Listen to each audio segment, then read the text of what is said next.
B.Ed admission 2026-27 तर ज्याही विद्यार्थ्यांनी CETची exam दिलेली आहे तर त्या विद्यार्थ्यांची जी पहिली आन्सर की होती ही 29/4 आलेली होती। आता तुमची जी फायनल आन्सर की आहे आणि स्कोर कार्ड आहे याबद्दल भरपूर असे विद्यार्थी कमेंट्स करताय। तर बघू शकता आपली जी प्रोविजनल आन्सर की होती ती तुम्हाला कोणत्या तारखेला आलेली होती 29/4 आणि त्यानंतर आपल्याला ऑब्जेक्शन घ्यायला सांगितलेले होते की तुम्ही ऑब्जेक्शन घेऊ शकता 1000 रुपये चालान भरून। तर ज्याही विद्यार्थ्यांनी ऑब्जेक्शन घेतलेले असेल समजा फॉर एक्झाम्पल तर त्या विद्यार्थ्यांची आता फायनल आन्सर की येणार आहे आणि फायनल आन्सर की ही आपण ऑलरेडी सांगितलं होतं की 15 ते 20 दिवसानंतर तुमची लॉग इनमध्ये उपलब्ध केली जाऊ शकते। परंतु आता जर टाईम बघितला आपण तर 15 दिवस साधारणतः झालेले आहे। तर येत्या आठवड्यामध्ये म्हणू शकतो आपण की तुमची फायनल आन्सर की सुद्धा उपलब्ध केली जाणार आणि तुमचे जे स्कोर कार्ड असणार आहे ज्यावरती तुम्हाला पर्सेंटाईल मिळेल ते स्कोर कार्ड सुद्धा उपलब्ध केले जाणार आणि त्यानंतर तुमचे कॅप राऊंडचे फॉर्म सुरू होणार। तर ज्यांनाही कॅप राऊंडचे फॉर्म भरायचे असेल त्यांना लागणार आहे डॉक्युमेंट लिस्ट। आपण डॉक्युमेंट लिस्ट ऑलरेडी दिलेली होती। यामध्ये तुम्हाला जे विद्यार्थी कास्टमध्ये असेल त्यांना व्हॅलिडिटी ही कंपल्सरी आहे। मी ऑलरेडी सांगण्याचा प्रयत्न करतोय, जेवढेही आपण व्हिडिओ बनवलेले आहे डॉक्युमेंट संदर्भात त्या व्हिडिओमध्ये सांगण्याचा प्रयत्न केलेला आहे आणि यामध्ये सुद्धा सांगतोय व्हॅलिडिटी कंपल्सरी आहे जर कास्टमधून प्रवेश पाहिजे असेल तर। आणि जर तुम्हाला व्हॅलिडिटी मिळत नसेल किंवा काढली नसेल किंवा काढायची नसेल तर आपला प्रवेश हा ओपन कास्टमधून होणार हे निश्चित राहणार तुम्हाला। आता तुम्हाला यामध्ये जर अजून माहिती पाहिजे असेल तुम्ही कोणत्याही B.Edच्या कॉलेजला व्हिजिट करा, त्यांच्याकडून माहिती घ्या, ते तुम्हाला संपूर्ण अपडेट देणार। ठीक आहे, आता पुढील प्रोसेस काय असेल तुम्हाला मी थोड्या शॉर्टकटमध्ये समजून सांगतो। बघा, प्रोविजनल आन्सर की झालेली आहे, आता येणार तुमची फायनल आन्सर की।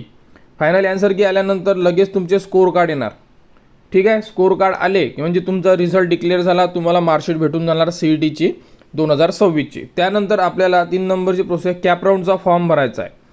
ठीक आहे, कॅप राऊंडचा फॉर्म भरल्यानंतर त्यामध्ये तुम्हाला A to Z तुमचे जे डॉक्युमेंट्स आहे, आता डॉक्युमेंट लिस्ट या व्हिडिओच्या डिस्क्रिप्शनमध्ये कमेंट बॉक्समध्ये सुद्धा देण्यात येणार, जेणेकरून तुम्ही तुमचे जर डॉक्युमेंट बघितले नसेल तर त्याप्रकारे तुम्ही आपले जे डॉक्युमेंट्स आहे हे एकदा चेक करा आपल्याकडे आहे का, कारण की डॉक्युमेंट लिस्ट B.Edसाठी थोडी जास्त आहे। ठीक आहे, त्यानंतर कॅप राऊंड फॉर्म भरला तुम्ही की कॅप राऊंड फॉर्म भरल्यानंतर तुमचे ऑनलाईनमध्ये व्हेरिफिकेशन होते। जर तुमचा फॉर्म ओके असेल तर तुम्हाला व्हेरीफाईड लिहून येणार आणि जर काही डॉक्युमेंट्समध्ये काही अडचणी असेल, काही डॉक्युमेंट्स तुमचे चुकले किंवा क्लिअर नसेल, कमी जास्त असेल तर तुम्हाला त्रुटी येते आणि ती तुम्ही त्रुटी पूर्ण करू शकता। कशी करायची हे तुम्हाला वेळेवर आपल्या चॅनलवर व्हिडिओ देण्यात येणार। एकदा तुमचा फॉर्म कन्फर्म झाला की तुमची लागते मग त्यामध्ये सुद्धा मेरिट लिस्ट, तर ही सुद्धा प्रोविजनल मेरिट लिस्ट लागणार। त्यानंतर यामध्ये काही अडचण असेल तर तुम्ही ग्रीवियन्स वगैरे करू शकता, म्हणजे चुका दुरुस्ती करू शकता आणि त्यानंतर लागेल तुमची फायनल मेरिट लिस्ट। संपली प्रोसेस। फायनल मेरिट लिस्ट लागल्यानंतर मग काहीच करायचं नाही आहे, फक्त एकच शेवटचं ऑप्शन आहे ते म्हणजे टाका लागेल तुम्हाला कॉलेजचे नावं। कॉलेजचे नाव टाकणे, कॉलेजचे नाव टाकले तुम्ही की तिथून रिझल्ट लागेल आणि रिझल्ट लागल्यानंतर आपण घेणार ॲडमिशन। अशा प्रकारे ही प्रोसेस चालणार आहे। 3 राऊंड होऊ शकतात आपल्याला, म्हणजे कंटिन्युअसली। त्यामध्ये तुम्हाला जो पहिला फॉर्म राहणार आहे तो पहिल्या आणि दुसऱ्या राऊंडसाठी राहणार आहे आणि बाकीचं जेही अपडेट असेल तुम्हाला वेळोवेळी आपल्या चॅनलवर देण्यात येणार। तर तुमचा जो आता फायनल आन्सर की आणि स्कोर कार्ड हे येत्या 8 दिवसात साईडवर उपलब्ध व्हायला पाहिजे।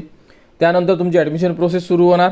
काही अडचण असेल B.Edबद्दल कमेंट्स करा, कमेंट्सवर तुम्हाला संपूर्ण माहिती दिली जाणार आणि B.Ed ॲडमिशन 2026-27बद्दल जी पुढील अपडेट येईल ती तुम्हाला आपल्या चॅनलवर देण्यात येणार। त्यासाठी आपल्या चॅनलच्या कनेक्टमध्ये राहा, चॅनलला सबस्क्राईब करा व हा व्हिडिओ इतरांपर्यंत शेअर करा।